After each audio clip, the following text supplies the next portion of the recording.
तेजस्वी यादव बिहार के हर एक घर में एक सरकारी नौकरी देने का ऐलान करके बिहार के राजनीति में भूचाल ला दिया है।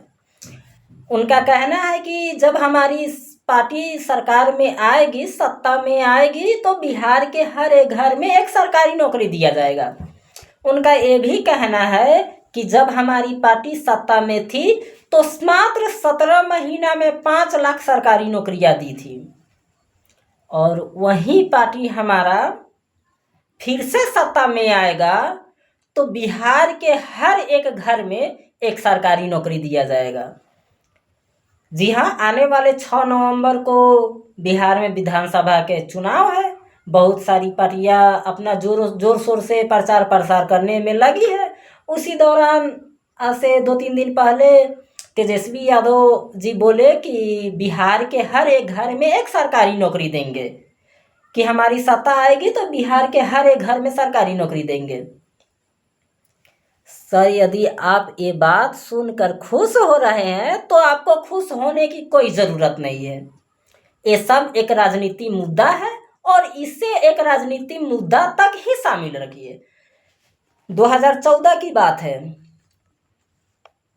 जब नरेंद्र मोदी जी पीएम के लिए चुनाव लड़ रहे थे तो उनका भी यही कहना था सर कि हमारी पार्टी जब सत्ता में आएगी तो हमारे देश का जो काला धन विदेशों में रखा गया है उस काला धन को हम अपने देश भारत लाएंगे, और वो रकम इतना ज़्यादा है, इतना ज़्यादा है, इतना ज़्यादा है कि भारत के हर एक व्यक्ति के अकाउंट में 18 से 20 लाख रुपया यूं ही चला जाएगा।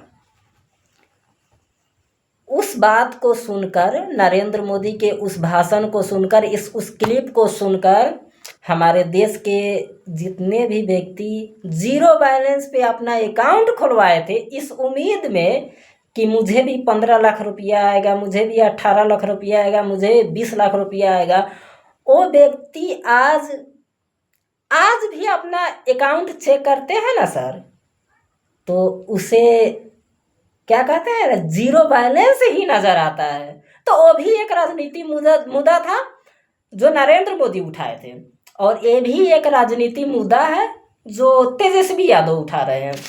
क्योंकि राजकीय जनगणना के अनुसार बिहार की कुल जनसंख्या है 2,97,00,000, जिसमें से सरकारी नौकरी करने वाले हैं मात्र 18,23,000। उसमें से बेरोजगार सर जानते हैं कितना है? 2,80,00,000। आप 2,80,00,000 वैकेंसियाँ लाएंगे कहाँ से? हाँ, आप एक बात की है कि मेरे पास एक रोड मैप है जिसके अकॉर्डिंग हम बिहार के हर एक घर में एक सरकारी नौकरी देंगे। सर, आप वो बता क्यों नहीं रहे हैं कि वो रोड मैप है क्या, कि जिसके ऊपर आप चलकर, जिसके अकॉर्डिंग आप चलकर बिहार के हर एक घर में एक सरकारी नौकरी देंगे? सर, उतना फंड लाएंगे कहाँ से? उतनी बड़ी रकम लाएंगे कहाँ से? जानते हैं सर, 2,80,00,000 व्यक्तियों को अगर आप सरकारी नौकरी दे रहे हैं और उसका मिनिमम सैलरी आप 10,000 रुपया रख रहे हैं, तो 2,80,00,000 गुने 10 कीजिएगा ना सर, 10,000, तो आपका कैलकुलेटर जो है ना हैंग हो जाएगा। समझ रहे हैं?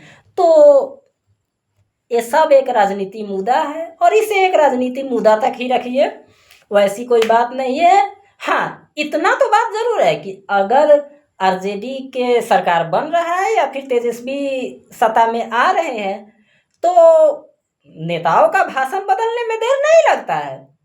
वो अब ये कहेंगे कि हम क्या कहते हैं कि हम नौकरियों का बात किए थे, नौकरियां देंगे, पर हम ये नहीं बात किए थे सर, हम आपसे ये वादा नहीं किए थे कि सरकारी नौकरियां ही देंगे। लेकिन आप लाएंगे कहाँ से सरकारी नौकरी सर? आपके पास उतनी वैकेंसी के लिए क्या कहते हैं कि कुछ है कि जो आप क्या कहते हैं कि इतने घर में सरकारी नौकरियां देंगे? सर, ये सब एक राजनीति मुद्दा है जो मुद्दा तक ही सीमित रहे।